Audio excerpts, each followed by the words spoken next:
So good morning, everybody. So today what we'll do, we'll hopefully start discussing the elements of the proof of the linked cluster theorem, and which means that I'd like to start discussing, and hopefully we'll finish, the so-called factorization lemma, okay, which is the key to prove linked cluster theorem. But before we get there, let me conclude our discussion of the EPV diagrams, the exclusion principle violating diagrams, and their role in the linked cluster theorem. That is, their role in these various cancellations that we observed. So last time, as you remember, we looked at the third and fourth order corrections to the wave function, and we noticed, or we proved, that the unlinked diagrams from the principal term cancel out the renormalization terms. It's a mathematical cancellation, so we anticipate that this will be true in every order. That is, that in every order we will be able to see the following formula for the wave function corrections. We will just compute them using linked diagrams from the principal term. And earlier we showed that when you look at the energy corrections, then all you need to do is to draw and then evaluate the connected diagrams that originate from the principal term, because once again the disconnected ones cancel out the renormalization terms. Okay, and when we start proving these two statements in general, you will see that they're actually related. They're not unrelated. They're really, one is the energy formula is a consequence of the wave function formula. Okay. All right. So last time, as I said, we started talking about the EPV diagrams, and to really examine them a little bit more, we looked at the example, namely the third order correction to the wave function. So in a way, we sort of went back a little bit, and we focused on the unlinked part of it, which the unlinked part that originates, I should say, from the principal term.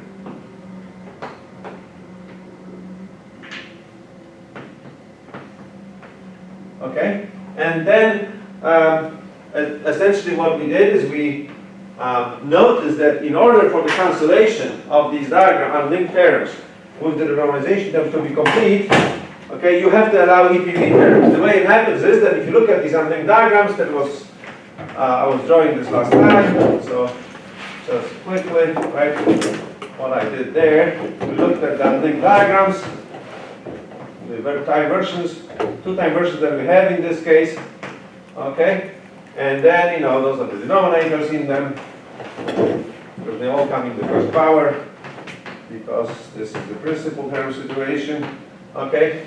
Then we, as we know, this factorizes into a product of the vacuum piece and the wave function piece, which comes with the second power of the resolvent, but that is possible only because indices that we have in these diagrams are all unrestricted, unconstrained. In other words, and I was trying to illustrate this by picking up two lines. If I pick, say, these two lines that have the same orientation, let's call them I and J, so I'm going to repeat this in every other diagram that I have, okay, then factorization is possible because when you sum over I, among, of course, all the other indices that you have, okay, when you work out the denominator part, you will end up with this, but then the summation over I will end up here in the vacuum piece, and the summation over J will end up where J is. Okay? Of course, there are the other indices in this case that you have to worry about. Okay? In other words, you end up with a perfect factorization that is a real product only because the I's and J's are independent. They are summed over, independent of each other. But if you really think about it, well, if I look at this middle resolvent, there's a resolvent. Originally, we actually had resolvent diagrams. That means that we are allowing I to be the same as J among various pairs of I's and J's. So you will have terms there where you will have I equal 1, J equal 1, for example. Of course, there will be a term where I equals 1, j equals 2. That's not interesting enough to us. Among these diagrams, we'll have terms where I equals j. So, you know, say I and j equal 1, and then 2, and then 3, and then 4, both being equal. And they sort of look like terms that violate exclusion, exclusion principle. Of course, we're not doing anything wrong by having them, but they have this appearance, and as you recall, this is because when we were processing the resolvent, right, we assumed that indices first we started with the real definition of the resolvent, and in the, you know, if I look just at the n-body part of it, originally we had an expression which had slated determinants defining the projection operator part of the resolvent. Then, of course, there's the denominator. But in order to eliminate repetitions, we are summing over ordered sets of indices I and A, right? And of course, here there are no EPV terms. But then we said, well, for convenience of our considerations, we're going to replace this by 1 over n factorial squared, okay? So maybe I'll just write the summation part, don't rewrite the whole thing. We replace this summation into 1 over n factorial squared sum over I1, In, and A1, An. That is, we allowed terms where i's or a's can be the same, and those terms are of course 0, so we said, okay, we can do this. In this way, we don't have to think about constraints. But now we pay the price, okay? Because once you allow i's and a's to be the same, then you go back to your diagram, that means that I and j can be the same too, okay? And that is an EPV situation. Of course, initially that's not a problem because, you know, you just add zeros, so no, it's not a big deal at all. But as I showed last time, it is becoming an interesting situation because once you start processing diagrams, you end up with non-zero terms, which contains I is equals, this say I equals j. That is non-zero EPV terms. And I really performed a calculation like this, so I said, well, okay, let's just redo our MBPT work for this case, assuming that our resolvent does not contain EPV terms. So I wrote the resolvent, the n-body part of it, as 1 over n factorial squared, sum over i's and a's, but being now different. So I'm not allowing the EPV terms here, so we can say here no EPV.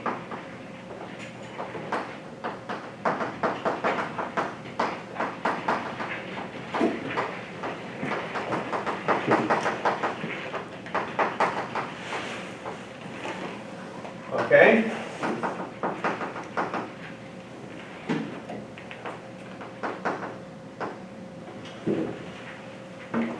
And then we said, okay, what happens to MBPT expressions if you exclude EPV terms from the resolvent? Okay? And, you know, I'm not going to repeat the whole calculation, but for this third order term, we ended up with the following expression. Okay? This was the end of the last lecture. We showed that the third order correction to the wave function, when you write the whole thing, will have the linked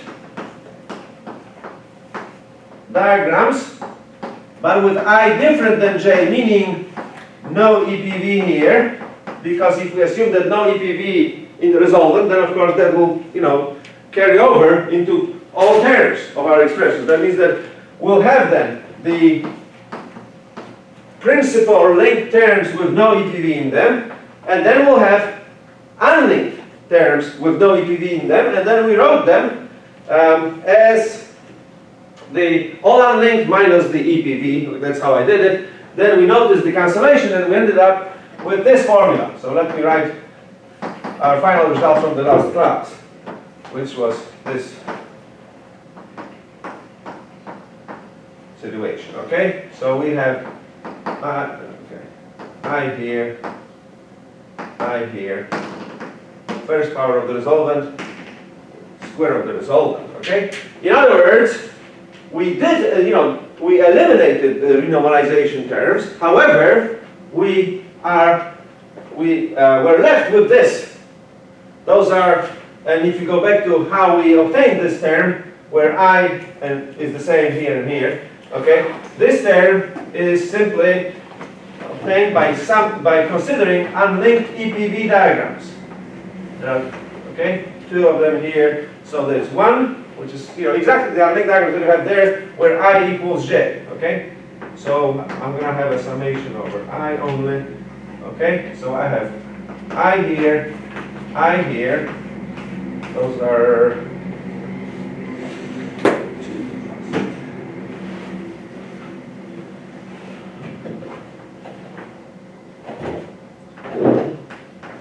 so we have one denominator, okay, plus the companion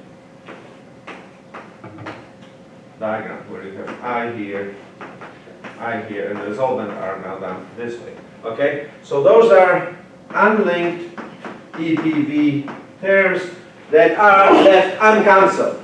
You see, they do not factorize nicely. They factorize partly. That is, you end up with a sum over product. Sum, if you look at these two unlinked terms, when you process them, you end up with a sum of products, but not a single product.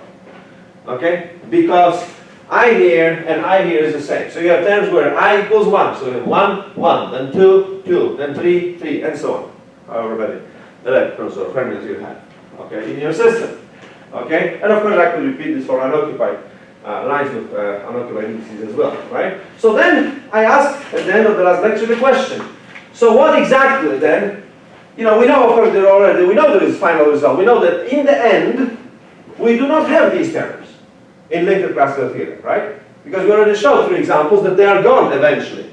So the question is, what exactly eliminates them? Okay? They are not 0, because if you just calculate this, it's this vacuum piece has a value. There's also, it's a wave function piece that has a value, so obviously they are not 0. But so that means that if they are not in the final formula, something must eliminate them. Okay? There are no regularization terms anymore, so it's not regularization terms that will eliminate them. Okay?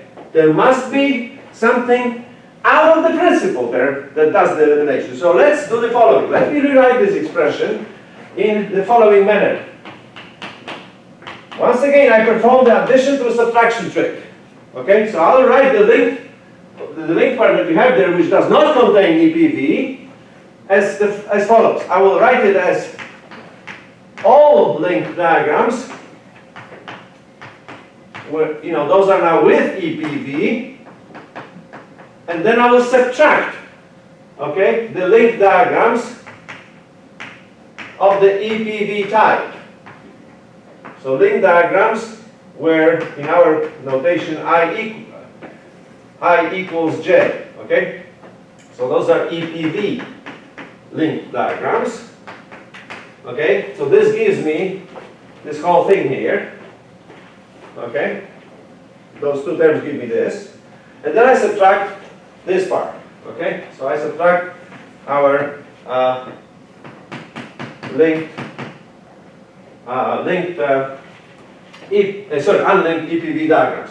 Okay, I will not write them anymore in this situation. This was just to illustrate that this is just to illustrate that if we perform denominator factorization, and if we do not include EPV terms, we are left with such terms, such sums of products.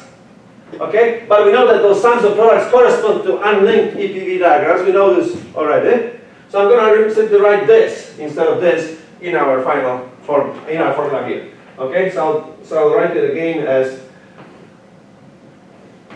the two unlinked diagrams that created these terms that do not want to go away.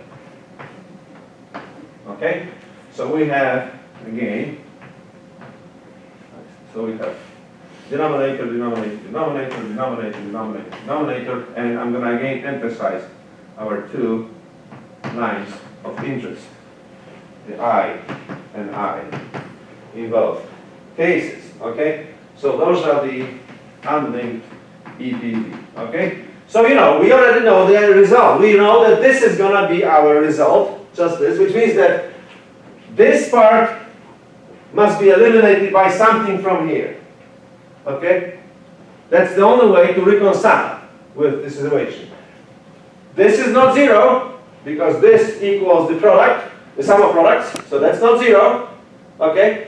But although this is not 0, this will have to be eliminated by something from here in order for linked class theorem to be true. Okay? Because if they do cancel out, then we'll be in a good shape. So then let's now then perform, a deeper analysis to sort of prove that indeed there are diagrams here which are EPV linked diagrams which cancel unlinked EPV diagrams. Okay? So that's the cool thing. It's not that I'm canceling the normalization terms, they're gone. There are no normalization terms, we already got rid of them.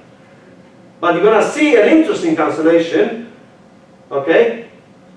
You take EPV diagrams, one will be linked, one will be unlinked. So they seem to belong to different worlds, and yet they cancel out. That's the key to linked class theorem. That is the key. Not, renormalization terms, okay, we got rid of them quickly, that was a little game of denominators, right? What is really the physical essence of the cancellation is the fact that the linked EPV diagrams eliminate the unlinked EPV diagrams. They go sort of in pairs, okay? So let's look at that. So, and I will tell you exactly now what diagrams here cancel those. Okay? That's going to be our goal. All right? So what are they? Okay, I guess I'll dedicate the next blackboard. Okay? So let me start maybe with the unlinked ones, so that we know where we are. Now I'm going to draw them more, more precisely, labeling all the lines and all that. Okay? Actually, let me do this. So I will label the lines as follows: C, K, D, and this one is I, right? So I'm going to keep that I here. This is I. Let's have F here, and then E and L, okay? That's how I do it in my notes. I'll stick with that notation. Right? All right. Okay? Then, the second diagram, and of course all the lines are free. We're summing over every index that you see here. The second unlinked diagram that we have looks very similar to this one, except for the permutation of perturbation vertices. So once again, I'll put arrows, but here I'll do it sort of in reverse, okay, to what we normally do. So we have once again C, K, D, I, okay? And then this is going to be I, this is going to be F, this is going to be E, and this is going to be L, okay? So let's call this, unlinked A. Let's call this one unlinked B, okay? And of course, if you want to look at denominators, they are of course going through the way we normally do. And now I'll show to you that the linked diagrams of the EPV type that cancel those two look as follows. So I'm going to now write linked EPV, okay, times the cancel out. Okay, well, let me start drawing this and commenting what I'm doing. All right. So you have three vertices, okay. So we start here with C and K, that's not that problem. See, now what I'm going to do is this. Instead of this line I going down here, I'll send it up here. Okay? So I'll do the following. My I line will enter the top piece this way. Then you will return on the D. So I'm having D. And then the other I line will go right here. So it will connect them. Okay?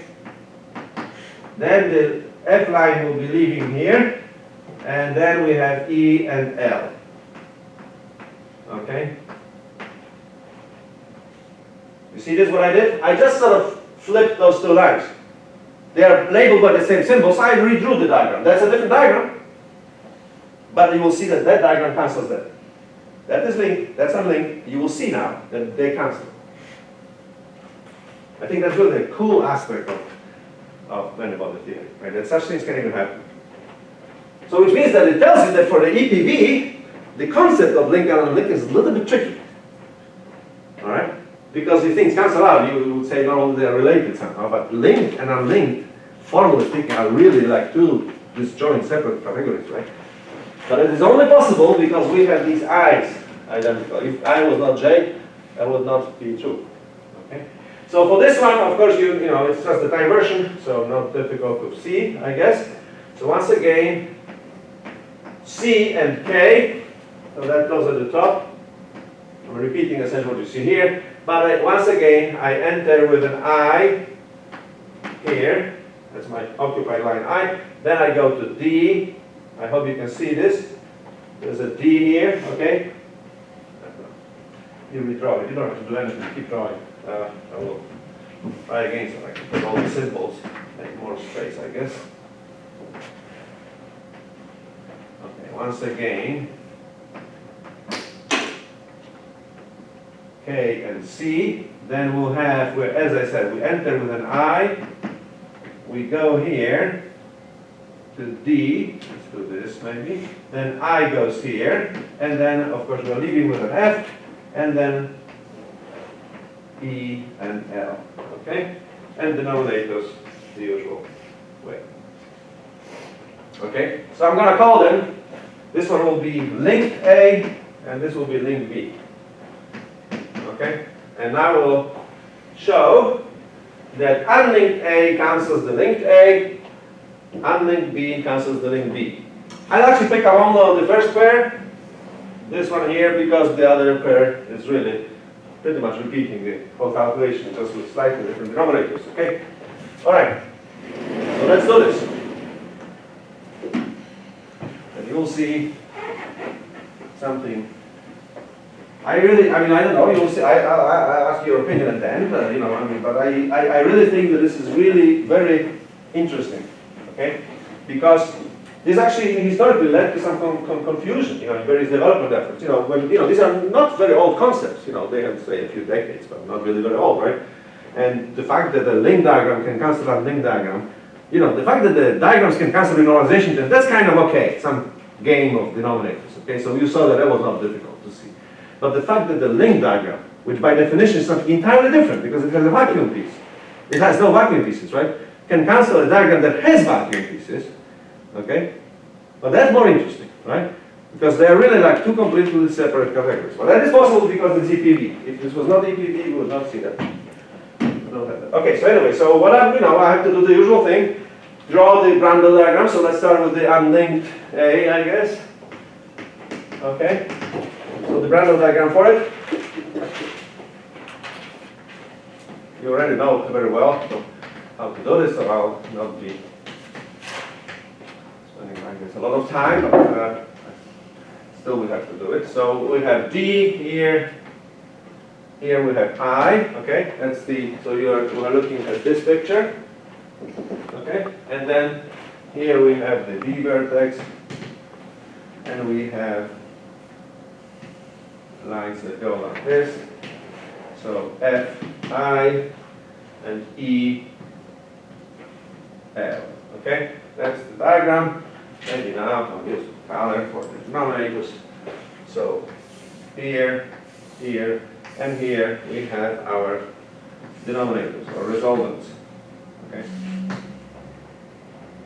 all in the first power. Okay, then the linked A. Okay, so again you have 3 V vertices. It's just that the arrangement of line will be different. There will be a loop CK. I can definitely expand it this way. Okay, but then if you look at it, you see what happens is that I enters this vertex. So I will have something like this. I enters here. Then it continues here as a D. Then it goes here. Okay, you just follow. That's how you should always think about these diagrams. Enter here, go here, right? So essentially track the trajectory. Okay, and then you leave as an F, and then the bottom ones are still E and L. Okay, and then the denominators are here, here, and here. Okay, so again, first part. So you can see clearly that those are two. There are differences. Let's read the formulas for them. Okay. Well, let's go back. First, we need the weight. Well, the weight for the unlinked, you have one. You have, now this is one of those again trickier situations than normal. Okay, because it looks like it's 1/4 here. It's not 1/4 because I here is the same as that. This I is not equivalent to K because this I is the same as here. So anytime you permute I, you have to do something with that I, but you are not allowed to do this. Okay, so it's 1 over 2 for each piece. So it's 1 over 4. Okay, when you start writing this. That's because of the fact that I repeats itself into pieces. Then, of course, you know, if you can also see differently, you can sum over I. You can write the summation over i's outside that I would be fixed. Okay, then, you know, that would be the same effect. Okay, remember, because the 1 over 4 for the top piece would be only true if I was summed over, independent of the bottom piece, but it's not. Anytime you change the I in the top piece, you have to change the bottom piece. Okay, so that's why the weight drops down to 1 over 4. Well then, okay, where am I here? All right, so we have the weight from, then the sign, 2 loops, 2 internal lines, so it's a plus. Summation is over C, D, E, F for the unoccupied, and then what is it, K and L, right? And then matrix elements, what we have here is, okay, we have E, F, V, let's see, I move this down a little bit for myself. So we have E, F, L, I, okay, anti-symmetrized, okay. We have C, D, K, I, anti-symmetrized, it's Brando, times maybe the third one. Okay, I have space there, so I can probably do this. Just remember that I'm sort of making sure we don't overlap with these things.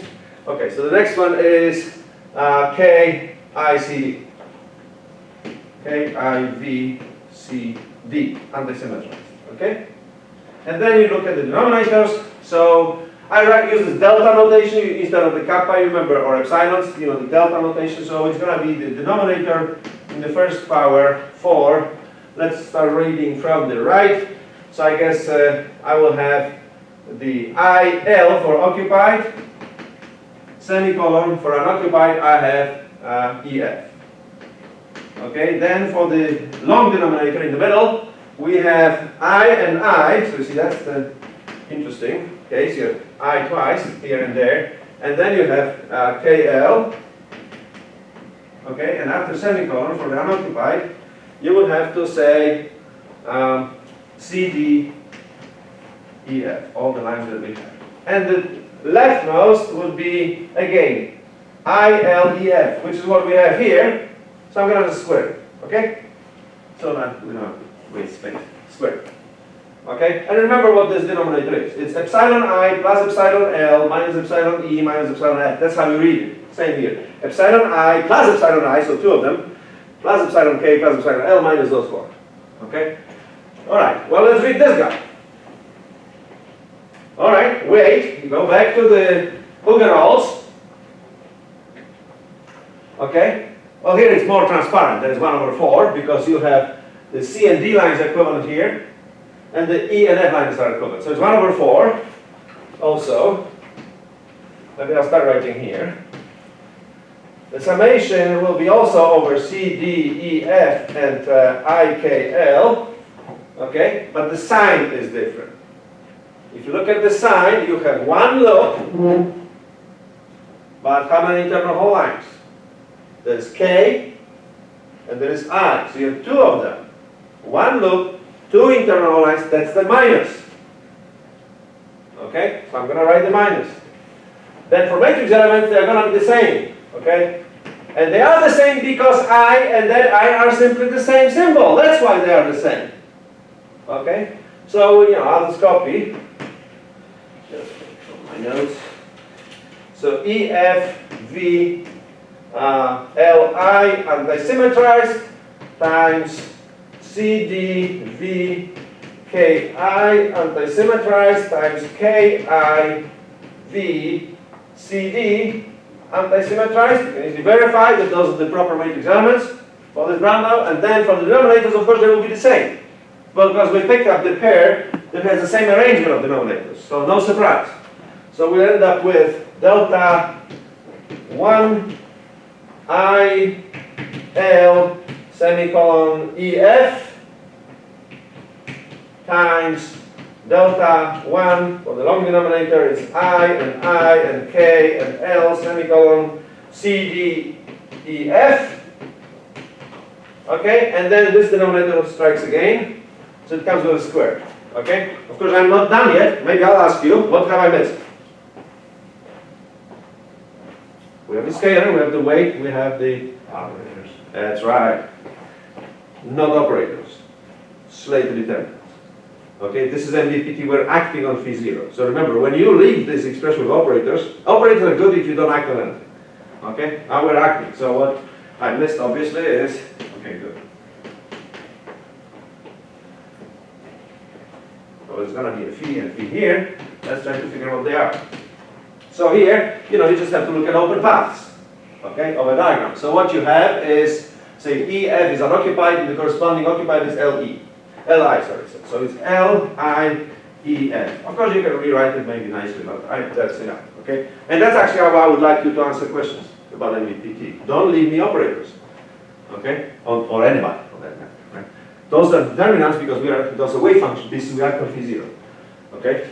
And here, of course, you see exactly the same. Okay, you have the EF for the unoccupied, and the corresponding occupied are L and I. Okay, but please note, once again, it's a different I in a way, not the same I in terms of the value of it, but it's coming from a different line. See here, it's IF, that I from the bottom piece. Here, the I is from the top piece.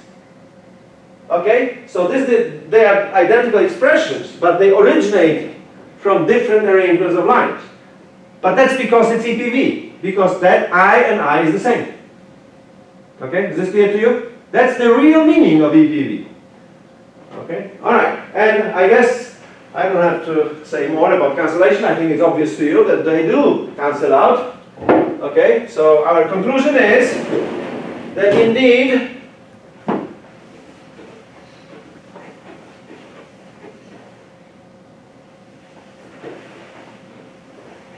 we have a perfect cancellation of the linked diagram or the unlinked diagram A and the linked diagram A. They add up to 0. You can prove the same for the B pieces.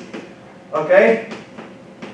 That means that indeed unlinked EPV diagrams are eliminated not by renormalization terms directly, but by linked EPV diagrams. That's the essence of Many-Model theory. Okay? So when I go back here, I hope you don't mind, you can go back to your notes, you have that equation there. What you need to do, that deserves a red chalk. Red chalk is always something very special here, okay, because that's the color of your university. So we're going to be cancelling this, which is linked EPV, with this, which is unlinked EPV, okay? And when you do that, you end up with the desired result with EPV. Okay? So that means that from now on, please remember that when we state Linker-Cluster theorem, okay, when I write the general formula for the nth order, and when I say symbolically that it's we're talking about the linked diagrams from the principal term, okay? And of course I don't write summations because we all assume that L means all linked diagrams from the principal term. But I will do it now. Okay? It's going to be a summation over all linked diagrams with EPV terms.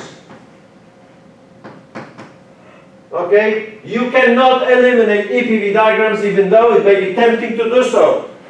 Because they sound like something that you shouldn't keep.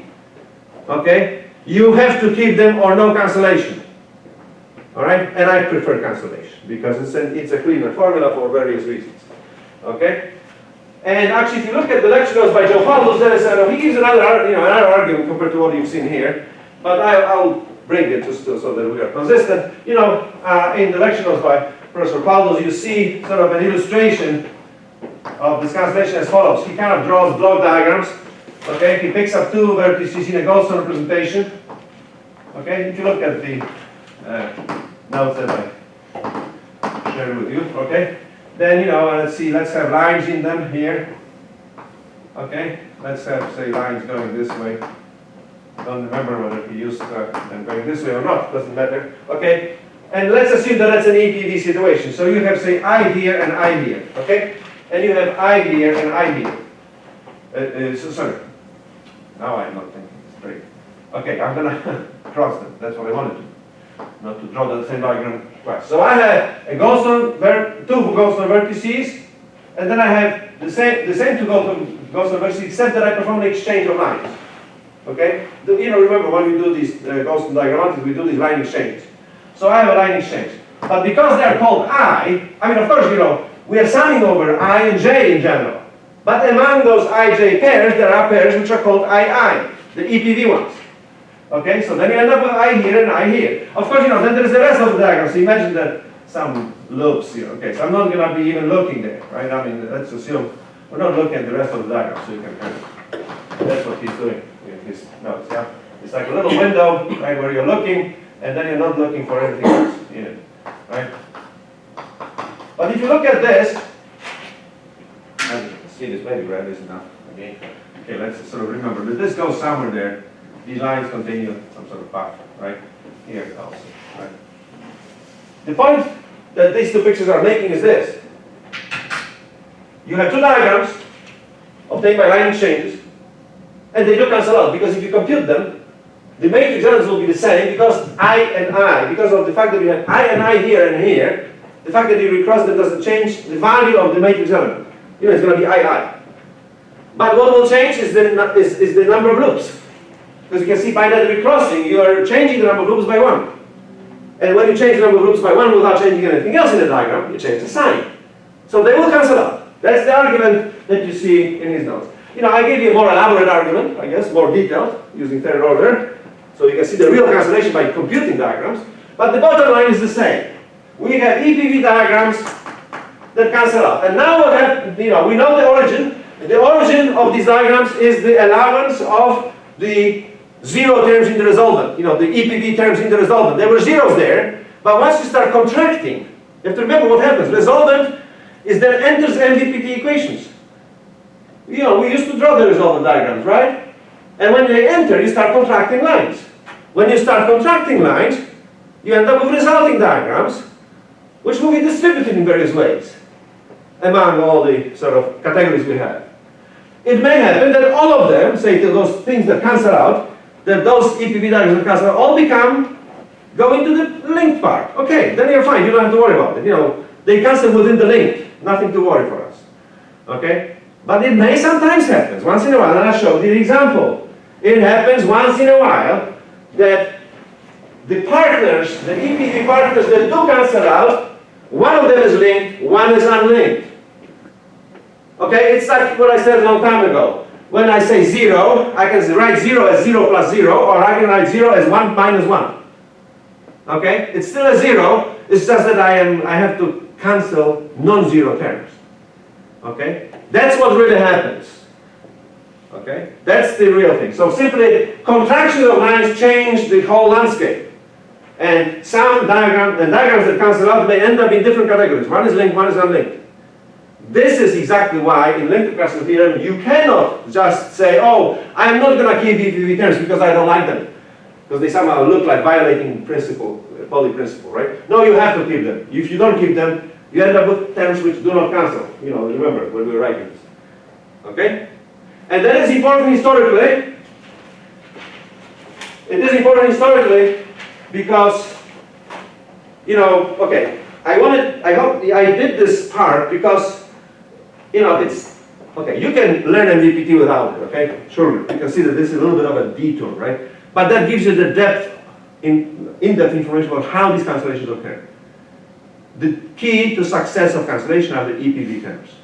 You would look like, what's special about them? In the beginning, you say, well, what is that is fixed I equal to J, right? Nothing special, right? Well, you can see how special that is. Because those are the leftover terms you have to eliminate in the end by EPV linked diagrams, okay? Okay.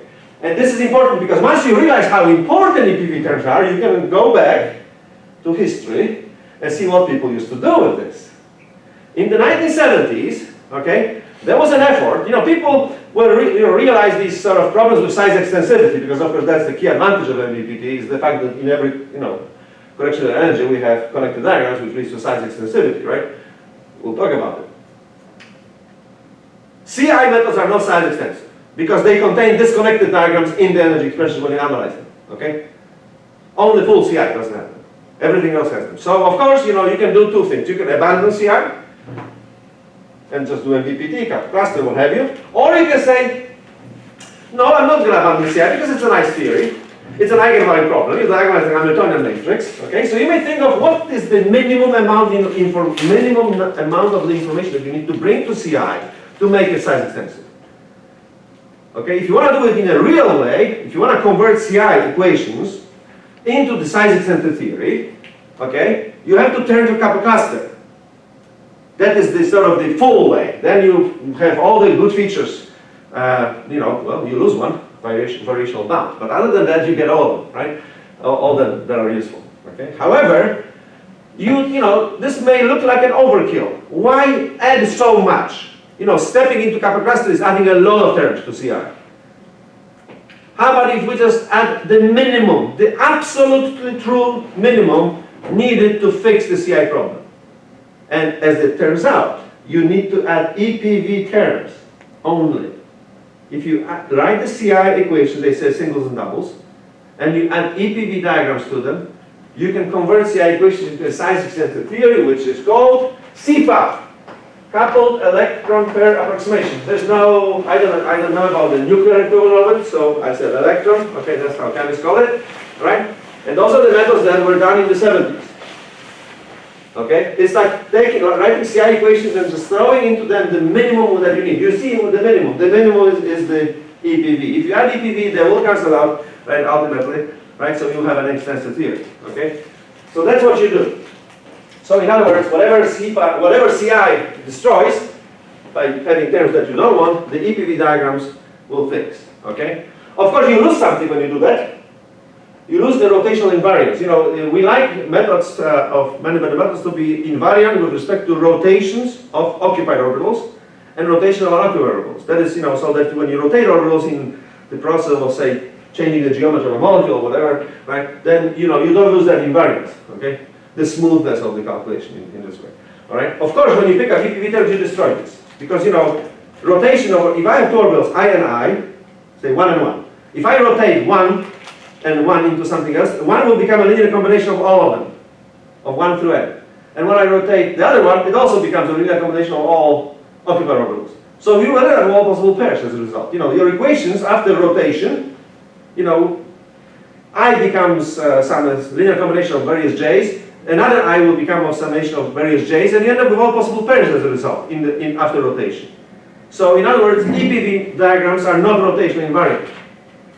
Okay, because I end up as various combinations of i's and j's on the right hand side when you do the unitary transformation. Okay, so you don't have that. And that has consequences in chemistry because when you say dissociate a molecule and the molecules and you don't see into simple atoms but you into molecular fragments, then the dissociation energy may depend on whether you keep those diatomic atoms this way, the diatomic molecules in this way or that way.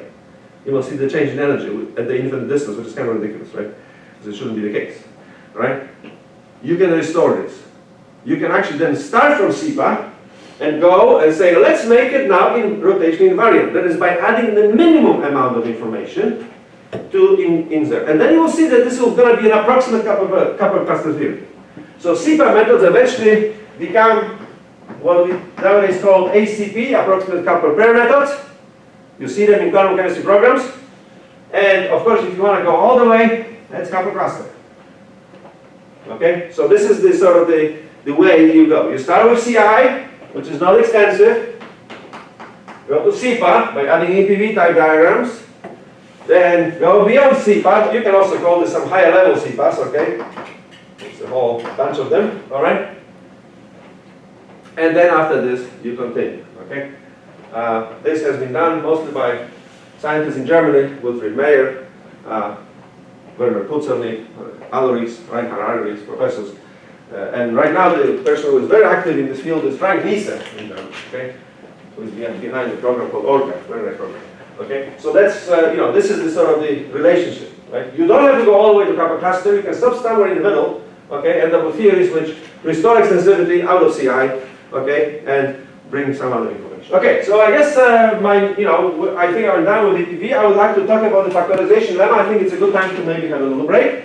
Okay, so we'll move to the next important topic. In the meantime, I'll put in the blackboard and you can relax or ask me questions. Have you thought about the final exam yet? You know, Thursday or Friday, or spill into the following week? Tuesday, Friday. And this would be the week of May, what does it say, first? The first 3 days are the reading days, yeah? So We're talking about in the morning or in the evening? whatever, absolutely up to you. No, I mean, up to you to a point that all of you have to repeat, okay? Not that some of you in the morning, some in the evening. Yeah, some. Because you know, it's either in the week of May 1st or in the week of May 1 plus 7, 8, right? Okay, on that week. But not the whole week then, you know, then I think the finals have to add on. I don't remember what it was. It's fine with me. I would prefer that Friday. Friday, for example, right? Is that, would that be okay to all of you? That would be Friday, yeah, whatever, the week from 29, April 29. Of course, I write an email, I'm just trying to sense you, right? If this is something that is emerging as a better solution. I like Friday. If you need more time, of course, you know, we can spill it to the, of course, spilling to the following week will give you an extra weekend, so to speak, right? But I don't know if you need those weekends in this way. I like my weekends not per se. Yeah. Plus that, you know, you have graduate students, undergraduate students, of course, have to take all these classes, so they may have hard time sometimes. Yeah. But you can rearrange your schedule, although your schedule is also busy, but in different ways. Different ways are a little bit more flexible. Yeah. Okay, good. You were going to say something? Yeah, the next week is better. Yeah. So I'll write an email, but I'm trying to, because then I have to talk to Rachel, find a room for us, and they told me that for these smaller classes, the university does not, you know, reserve rooms automatically, right? Yeah. Then I assume all exams, you know, whether those are, but that's what happens when you have four times as many students or something. And, you know, the university has a computer program that produces room assignments and so on. Sometimes you end up with some sort of unpleasant timings, like 7:30 in the morning or something like this. It's very hard to change it. But that's of course because you have so many students, so it's very hard to find a room actually. These EPV terms really just cancel because of the anti-symmetric matrix elements, right? No, they what want you wrote down right here, it just cancels because. No, if you did it with goldstone, then okay, each diagram would have some goldstone behind it, right? So, you know, the overall picture cancels out, right? But the thing is that each of these is, it is not related to, yes, I understand what you're trying to say, that if you have I, and if I anti-symmetrize, I change the sign and then I cancel just the integral. That would happen if you ended up in either on say on the linked part only. That, you know, that would be sort of, you know, within those, of course, there will be cancellations of this sort. So certain integrals simply will be zero. So certain matrix elements will be just zero after anti-symmetrization. Yes, that's true. But here it's a different situation. Then it would be really like, you know, what we had in the resolvent. You know, remember the excited determinants. So if I have the determinant II into AB, that determinant is just zero. Okay, so that is equivalent to saying that the corresponding matrix element II, say AB, would be zero. Right? That's not that kind of cancellation. So this happens, of course. There's plenty of it, but we don't have to worry about that. If this is the way that things cancel out, then of course that would be very simple. What is tricky here is that you see these terms are not zero. Okay, there's no II. Right. You see that? There's no. Of course, you know sometimes K happens to be I. Well, then that matrix element will be zero, right? But that is just one of the K's. But you're summing over K. And yet, so now it's a trickier cancellation. Okay, that's the essence of this. Sort of business of EPV. Yeah? It's a very interesting topic. It tells you that sort of the most important terms, in a way, are terms where you excite. You know, if you really think about it, it's sort of something that you can rationalize by saying that how do I excite, say, electrons, right? I go from, of course, I have excitations from, say, you know, different orbitals, right? But the most important excitation will always be from the same orbital, okay? Because we have electron pairs, and in nuclei you have nucleon pairs, right? Say proton pairs or neutron pairs. So if you think about what is the most important form of excitation, it's going to be exciting from the same sort of orbital. If you then of course you have to add some spin for it, right? So for electrons, would be say exciting from the same orbital, right? Because certain those electrons are sort of correlating one family and so on. Right? So this is how you can think about it. The pair, these sort of EPV type pair excitations are very important. And there are lots of theories, based on this sort of idea, right? Approximate, of course, theories. They're never exact because you cannot make an exact theory by picking up just the EPV. But because EPV is so important, you can get the essence of sort of physics. Of course, there is more to it, which is even more mind-provoking. You can learn that SIPA methods are more accurate than Kappa clusters sometimes, and then you begin to scratch your head, because how is the theory that has a subset of diagrams works better than a theory that has all of them? Well, then I could give you a thorough explanation some other occasion. There are very interesting things about EPV. It's like you can spend a whole lifetime actually doing this, because it's really exciting, and it's very relevant to what we nowadays study. Well, I would say there's a big revival of interest in the so-called strongly correlated systems. Turns out that these methods that rely on EPV information are extremely useful for strong correlation.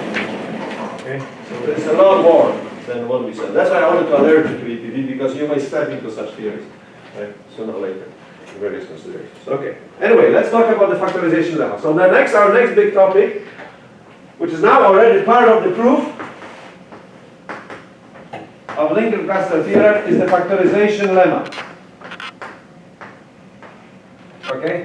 Which is sort of a lemma we need to prove first to make sure that we can prove the Lincoln-Cluster theorem. Okay? So you can say that this is a lemma. Of course, you can also call it a theorem if you like. It is an independent fact. But it is, for us, it is a lemma because it's a lemma for the proof of Lincoln-Cluster theorem.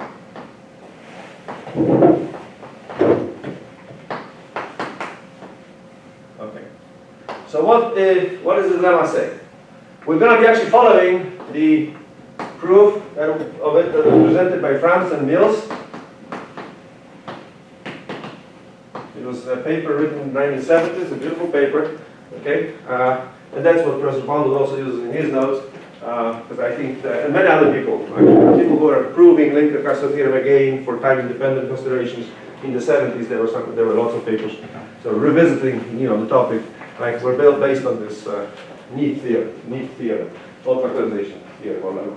Okay, what it says is that when you take, I'll formulate it soon. Okay? What it really says is that when you have a disconnected unlinked diagram and all of its time versions of the first kind, okay, then when you add them together, then the denominators factorize the way we saw it in our considerations. Okay, so you may ask the question, well, I just said, we're going to be looking at disconnected linked diagrams and their various time versions. And you may say, well, wait, why do I need to worry about it? After all, we want to eliminate the unlinked diagrams, right? Linked, disconnected are fine. But the way this goes is that simply this is now related to the way the proof of Lincoln-Cluster theorem goes. And as you will see when we start proving Lincoln-Cluster theorem, at some point of the proof, in the middle of it, we'll end up with unlinked diagrams. I'll just sketch an unlinked diagram. Okay, let's say parts A and B, and I'm not saying whether A and B are linked or, whether they are themselves connected or disconnected, but one of them has to be closed, okay, and one of them will then be of this category, right? That this is among various terms in Lincoln-Cluster theorem, and as we start going through the proof, will be terms that look like this. They are obviously unlinked, but they are also disconnected. The way we'll handle those is, and then of course all time versions of the first kind for those. Okay? The way we'll handle this is that we will simply detach these lines, or this vertex. So we'll write it as the vertex times the corresponding linked disconnected piece. Okay? Because, I can always,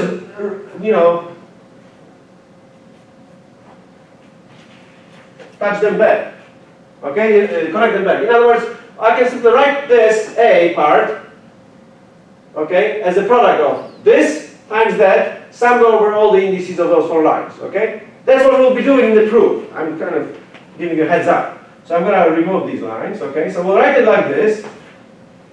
Then we'll consider time versions of these disconnected link diagrams. We'll use factorization lemma to fix them. And when we're done, we'll show that these will simply be A times B. Then we'll reconnect the V vertex or the perturbation vertex back to the A. Reconnect by summing over the corresponding indices. Okay? That's the trick. So you can see that in order to perform such a manipulation, so in the end you will end up with, A times B. Okay? In order to do this, you have to prove that this part factorizes. Okay? And that's the essence of the factorization lemma. So before I state the lemma, let's see, I'm going to have to split this proof between 2 lectures. Well, let's see how this goes. Let me give you a couple of examples. Okay?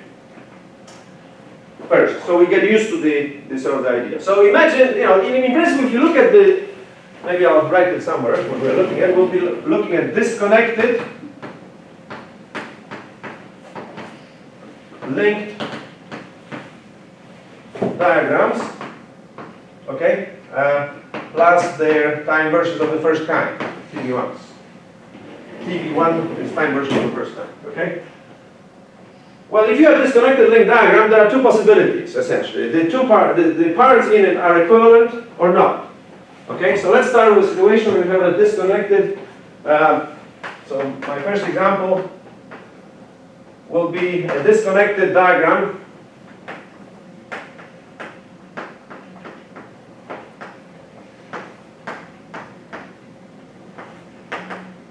with non-equivalent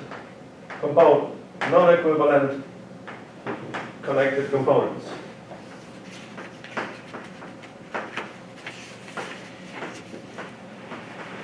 Okay? Well, the simplest would be something like this. Okay? It's disconnected, and the 2 components are obviously different. Okay? And then we'll look at all time versions, all non-equivalent time versions of the first kind. Okay? In this case, all non-equivalent time versions of the first kind.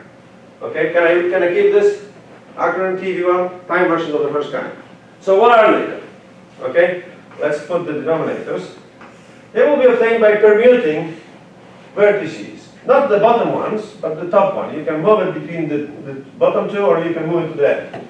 So you will end up with 3 diagrams. Maybe I'll do it on a different blackboard. Here. So the first one is what you see there. Okay? The next one will be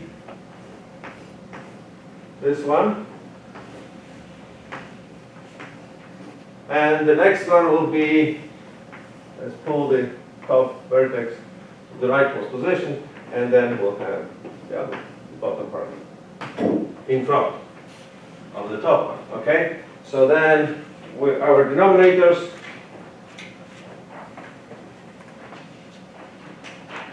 put this back here so I know where things are. So we have denominators.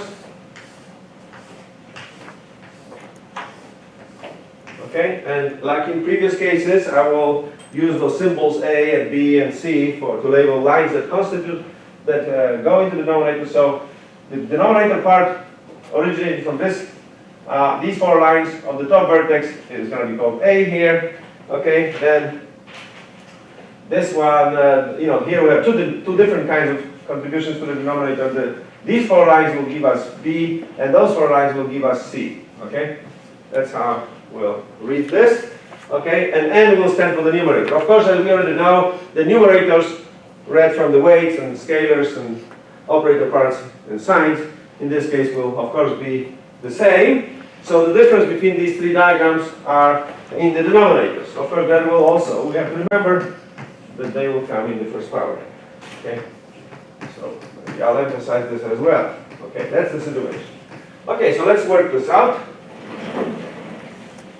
So, when I start writing this, the first expression is the numerator part divided by a plus b times c, right? And then of course summed over indices that go into the various lines. Of course, you have to please remember one thing. This could be particle-particle, whole-whole, or particle-whole. So that actually means that you would have to consider, if you want to consider these time versions, of course, in the final calculation, you will have to use lines with the same, orientation lines of the same kind in all three pieces. Okay, but of course that doesn't really change anything about the denominator. It does affect the numerator. Well, no, it will affect actually the denominators because of particle will be say A and whole will be an I or something like this, right? So there will be changes there. So so that's what it means. So in other words, I'm doing this for assuming that in the background there's some specific orientation of lines in each of these three diagrams. Okay, so that's the first line. Then the second one is n over, we have a plus b times a plus c times c. Then the next one is n over a plus b, okay, a plus c, and then here we are slicing lines of the top part, that's a, okay. Now you can easily add those two together, okay, because you can see they have much in common. We have a plus b and a plus c as common terms in both, okay, so you end up with n over a plus b, b, c, plus n over, well, the common part is a plus b times a plus c, and then you are left with 1 over a plus 1 over c. Add them together, which is, of course, a plus c over ac. The a plus c will cancel that one. So we end up with n over a plus b, b, c, plus n over, as I said, there's a cancellation here. The a plus c here cancels the a plus c here. Okay, so we end up with a plus b, okay, and then you have ac, okay? That's what we end up with. And of course, you can see once again that we can add those two together because they have a plus b in common, they have also c in common, okay? So when you add those two together up, you end up with n over a plus b times c times 1 over a plus 1 over b. 1 over a plus 1 over b is a plus b over ab. A plus b will cancel out. Okay? And we end up with n over abc. Okay? Which is, a goes to the top piece, so you end up with the top piece. Okay? A is the first power, so that particular denominator will correspond to the resolvent in the first power. Okay? So that's the a part. So maybe I'll actually, okay, why don't I write it as a? We'll remember that that's where the a was. Well, no, that's just not consistent with our notations. Okay. I just guessed. All right, one more time. 1, okay, so those are lines that we call a. And then we have, the b and c give us the bottom piece, okay? So we end up with resolves in the first power because b and c are in the first power. That's the b part of the denominator and that's the c part, okay? That's what we end up with. So there's a perfect calculation. So we are learning that when you have disconnected diagrams disconnected link diagrams that have non-equivalent pieces, and when you look at their non-equivalent time versions of the first kind, they do factorize. And you can try it yourself on various other examples. I encourage you to do it. It's a good practice. You will always end up with the same result. So then, of course, there's a second possibility. Okay? The second possibility would be, what if my parts are equivalent? Okay? So what if I have a disconnected link diagram where two parts are equivalent? Okay? Let's do a simple example in this category.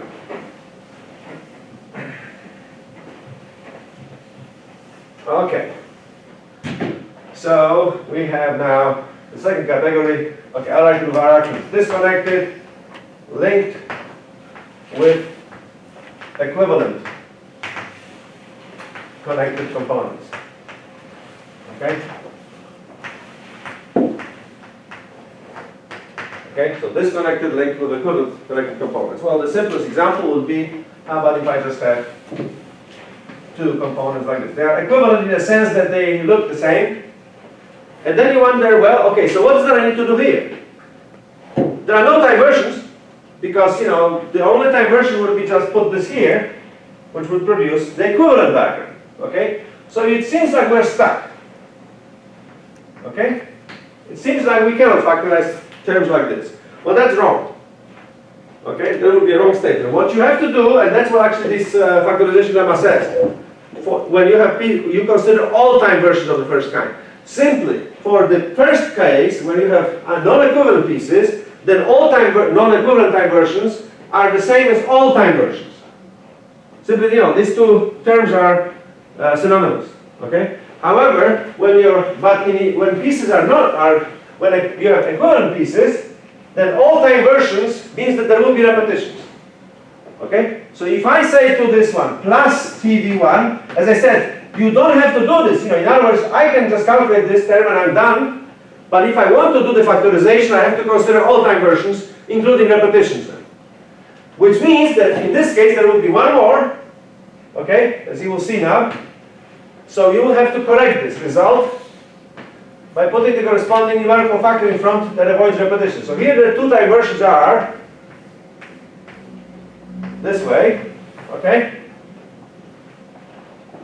But now I'm drawing the same diagram twice, in fact. So I have to put 1/2 in front. 1/2 in front. Okay? So it means that if I either have this, or if I put all time versions, I have to put 1/2. Okay? Alright? So in other words, this equals the whole thing. Not, you know, this is simply added for me to allow the factorization. Let's look at the factorization then.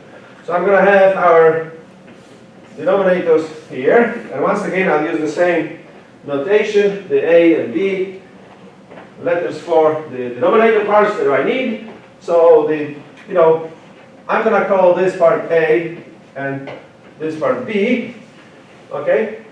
And I can also call this A and B, this part A and B, because I can fix indices such that if I use, say IAJK here, I can also use IJAK here.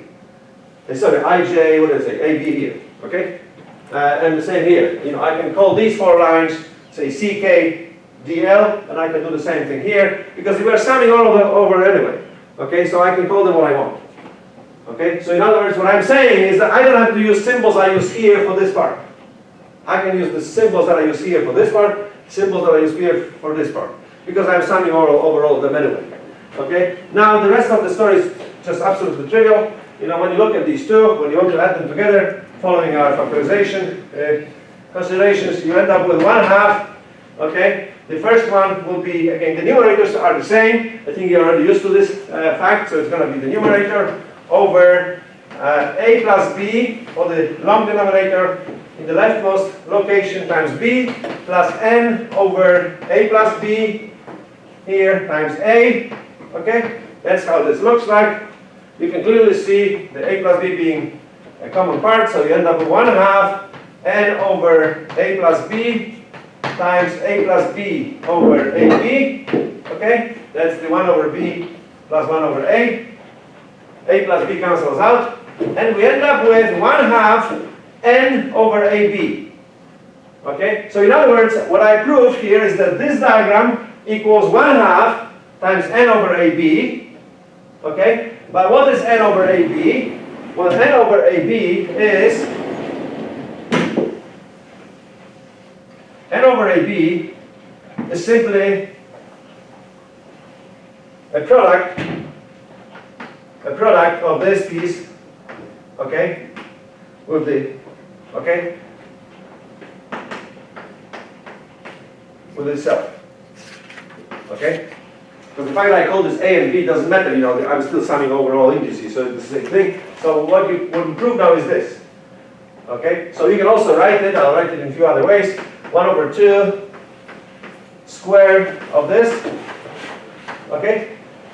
And you can see that what happens is that when I have equivalent components, then if I consider only non-equivalent time versions, I cannot see the factorization. In order to get the factorization, I have to consider all time versions, including repetitions, stick the corresponding numerical factor in front, you know, 1 over factorial of equivalent terms, okay, and then factorization, as you can see, can be performed. Actually, if you really go back to our rules for the weights, long time ago, this is consistent with our rules, because you see what I can do with this now, I can write it like this. I can put these two vertices one on top of another.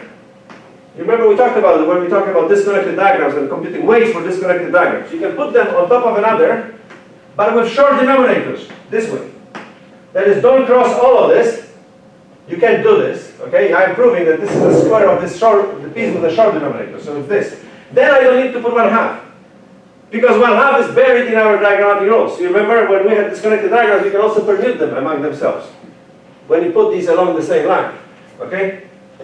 I want to draw the line because it's sort of, maybe I'll just mark it, yeah? There's a line, sort of timeline here, right? They sit on the same timeline, then they are equivalent, then I don't need to have 1/2 because 1/2 is buried in our diagrammatic rules. That's very important for Computational theory. What you are really looking at right now is T2 squared in the lowest order in Computational theory. 1/2 T2 squared of Computational theory is here. Okay, so that's gonna be very useful, okay? It's going to be 1/2 T2 in the first order with a square, okay? Later, right, when you get there. Okay. Now, you can of course repeat this to more complicated cases, okay? So I will, mention to you that I do recommend that you go through the example. I will just summarize quickly, okay? But I will still tell you about it, because this is of course such a simple situation that you may think like, well, maybe this is so simple so it happens, but you can actually pick up something more sophisticated. Suppose you have a diagram like this, that has two pieces which are equivalent, assuming that we use the same orientation of lines, okay? But they are much more elaborate because each piece consists of 2 vertices, okay? So if you just want to draw the non-equivalent, okay, if I just draw non-equivalent, so let me start with non-equivalent diagrams that correspond to this arrangement of vertices, then I would have to draw the following. I would have to start moving the top part around a little bit, okay? So you would end up with, try a situation like this, where now if I call these vertices 1 and 2, and then 3 and 4, okay, for the vertices that I have, then you can see here I have 1 is still in front, but then 2 moves behind 3, okay? 3 is now here, and then 4. So you see what I did? I did a permutation, okay? And then you can continue, you can stretch this further. So your next time version that you can consider will be this.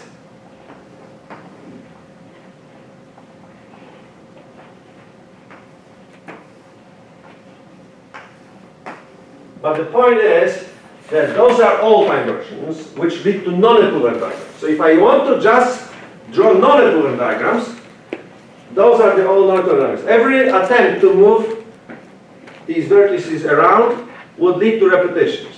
But if you didn't allow repetitions in this case, because these two, there would be repetitions because these two are equivalent, sort of equivalent topologically, right? If I didn't allow these repetitions, then I would not see factorization through. Okay? I would not see this. So in other words, you can try, just with the 3 of them, and you will see no factorization. In order to see factorization, you have to do what I'm going to do now.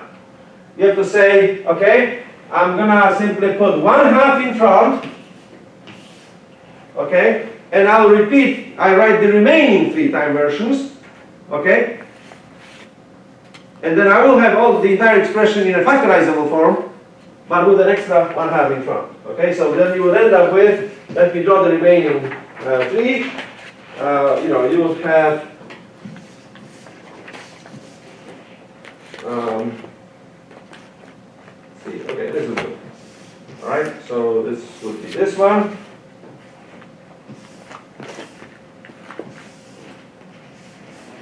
So we see what I'm doing here is what I do, now I exhausted in the top line, I exhausted the possibilities by taking this vertex and moving it between 3 and 4 and moving it to the rightmost location, okay? But I can continue, I can take those two, move them between those two. Okay, that's what I did now. You see, the top two are between the bottom two. And then I can start stretching further, okay? So, you know, okay, so when I start stretching further, I will have a situation like this. Okay? So now you see I took this further. And then the final situation would be to take those two and move them completely to the right. Okay? So let's do this as well.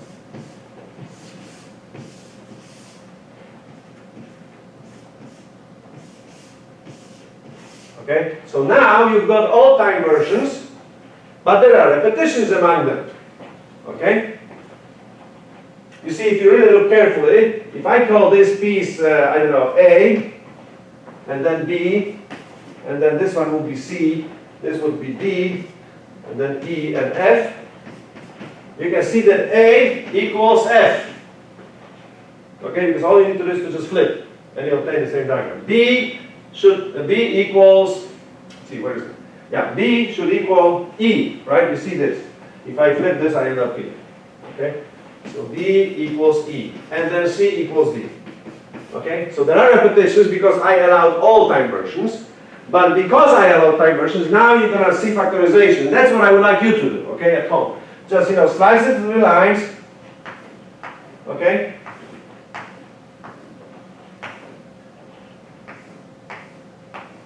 Slice all the lines, you know, using resolvent properly, okay? It's a very good exercise because, you know, that one is fairly elaborate now, okay? Use the usual trick where we're going to call, it's green maybe, okay? So I'm going to call, you know, these 4 lines here I will call, and their contribution to the denominator will be called A. Contribution to the denominator from these 4 lines will be called B. Contribution from these 4 lines will be called C, and contribution to the denominator from these 4 lines will be D. Okay? And then, you, of course, you go all along with everything, and, you know, so maybe I'll just give you a start, but, and I'll say what happens in the end, and I'd like you to practice this. So we end up with 1/2, you know, it's going to be again the same numerator in each case, if I'm assuming the same orientation of lines, then we have n over A plus C. For the first one you have A plus C, B plus C. Then you have C and D.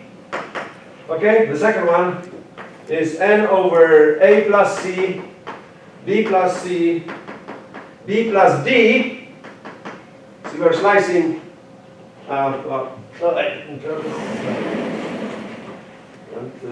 Sorry, this is messed up. One more time here. This and that. Okay, there should be always 4 lines. Please double check if you see something wrong somewhere. Do we have 4 everywhere? 1, 2, 3, and 4. Okay, good. Anyway, when we spot it, we'll see. So again, so the second part, the B diagram will give us A plus C. It will give us B plus C. It will give us then B plus D, as I said, and then D. Okay, and then the next one, okay, I'm looking at diagram C, will end up with A plus C, then you have B plus C, okay, then you would have B plus D,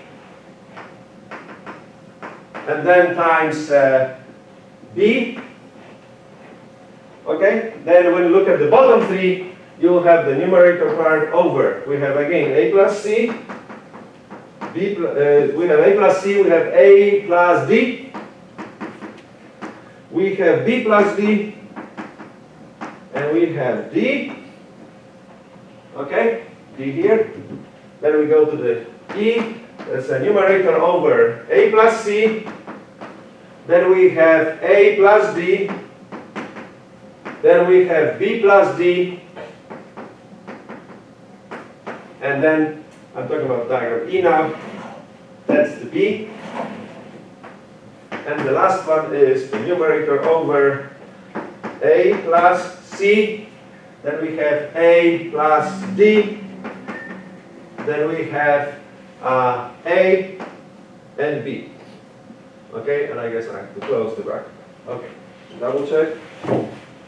Did you follow this through? You see this ought to be okay? Just to make sure, we don't want to make a mistake here. Check. I did work this one out. Okay, it looks good so far.